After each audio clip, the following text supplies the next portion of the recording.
of 2010, I was finishing up my third year as a high school English teacher and was quickly burning out. The students in my sophomore English 2 classes were not engaged in the material and had not been the entire school year. The vast majority of the 87 students were completely apathetic towards their education, viewing it as an ordeal to survive rather than an opportunity to gain knowledge. Even the dozen or so who wanted to do as well as they could in class were more focused on the minimum effort required to get an A rather than actually learning and growing through the assignment. Their apathy was draining me of my passion for my content and my profession. As each month passed, I knew something had to change before the next school year. I love teaching literature and writing, and although I don't expect every student to share the same level of passion for the material I do, I hope that they will engage with the material in a way that helps them lead themselves towards their own passion in life. With these problems in mind, I began pursuing my master's degree here at Full Sail that same month. You can call it serendipity, kismet, or coincidence if you'd like, but the circumstances could not have been better for me as I started the program. Over the past year, I've devoted my time to learning about engagement dynamics and implementing strategies to combat academic apathy. Specifically, I've been researching if the challenge-based learning framework can increase engagement in my classes.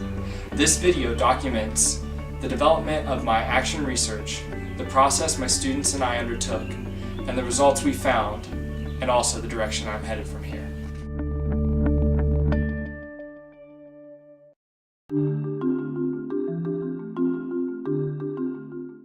My original intention for my action research project was to integrate new technologies into my classes to see if they would increase engagement. But that notion quickly changed in month 2.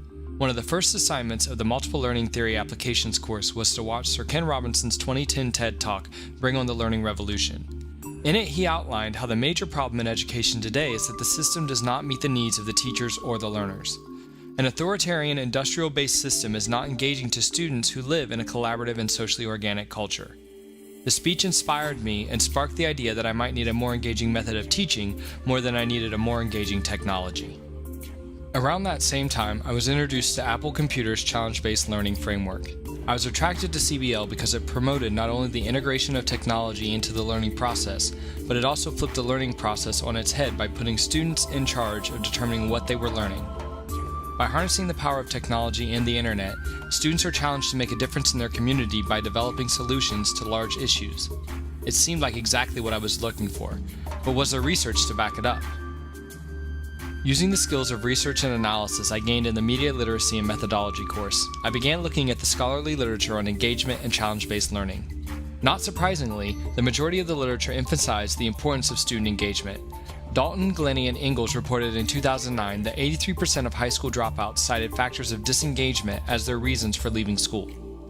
I also learned that because engagement consists of an emotional, cognitive, and a behavioral dimension, there is no research that consistently points to a single cause of disengagement. But in 2009, Archambault, Janaz, Morizot, and Pangini found that it could be mitigated through intervention strategies. I also found research to support challenge-based learning as a means of increasing engagement. Johnson, Smith, Smythe, and Verone in 2009 reported that 73% of teachers participating in the CBL pilot program reported an increase in engagement levels of all the students in their classrooms, with student satisfaction surveys returning at rates of 100% for the classes of those teachers, and the overall percentage of students self-reporting as disengaged at the beginning of the pilot dropped by half when the pilot was completed. Those are great results, but I wondered if mine would be similar.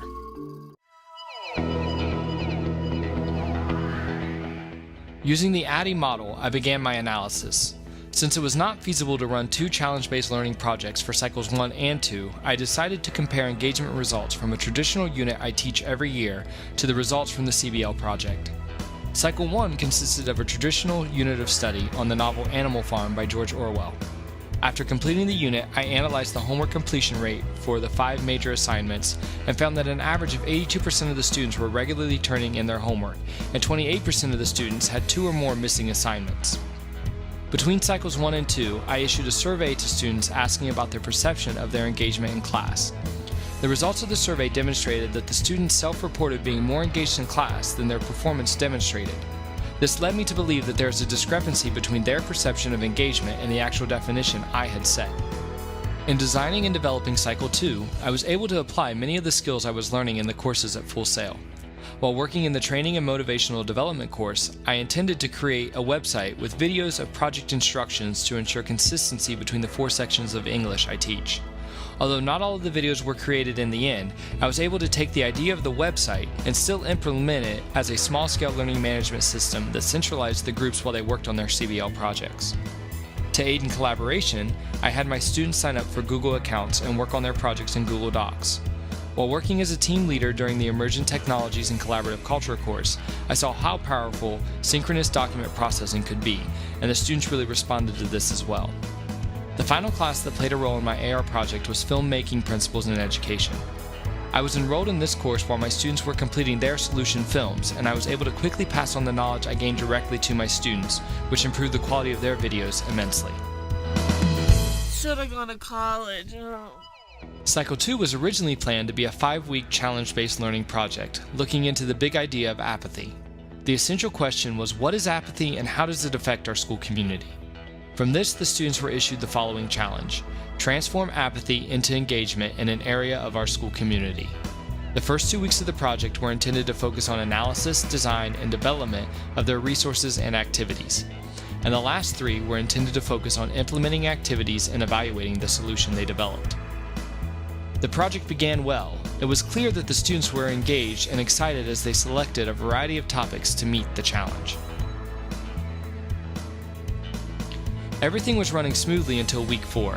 During that week, our school was closed for 1 day due to snow. This caused me to have to extend the project until after the winter break, and then we ended up with more snow days. In the end, the project took 8 weeks to complete, and the extra weeks took a huge toll on the initial increase in engagement. By the end of the project, the students were making it clear to me that they wanted the project to be over.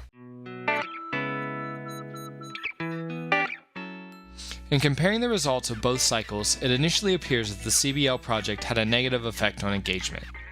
Where Cycle 1 had an average assignment completion rate of 82% on the 5 major assignments, Cycle 2 had an average completion rate of 72%. There are factors that contributed to this drop. The first is that Cycle 1 had students completing the assignments individually, while Cycle 2 had them working in collaborative groups, which meant that if one person in the group missed turning in an assignment, then the other 2 to 5 students in his or her group also did not turn in that assignment. Another factor was the extension. The engagement level dropped as each extra week passed. In the end, many of the students gave up on the final 2 projects and didn't even turn them in. It is interesting to note, however, that the 5 assignments analyzed in Cycle 1 were the only homework assignments in that cycle. But the 5 assignments analyzed in Cycle 2 were only the major assignments from the CBL project, and they were the only 5 assignments that did not have a 100% completion rate for the entire project period. Although I didn't get the results I was necessarily looking for from my action research, I still learned from the process. Challenge-based learning will be a part of my curriculum next year, but I'm going to move the unit to the 4th quarter where it is less likely to be interrupted by inclement weather. I'm also going to continue to research ways to increase engagement. One of my critical friends suggested researching engagement levels in regards to traditional paper-bound novels versus an ebook version. With the skills and knowledge that I've gained in my year at Full Sail, I feel completely prepared to continue using technology and researching the possibilities. Over the past year, I've learned to think anew and act anew in response to my content, my students, and my profession. Thank you, Full Sail, for offering the EMDT program. It has opened up so many more opportunities than I could have imagined possible.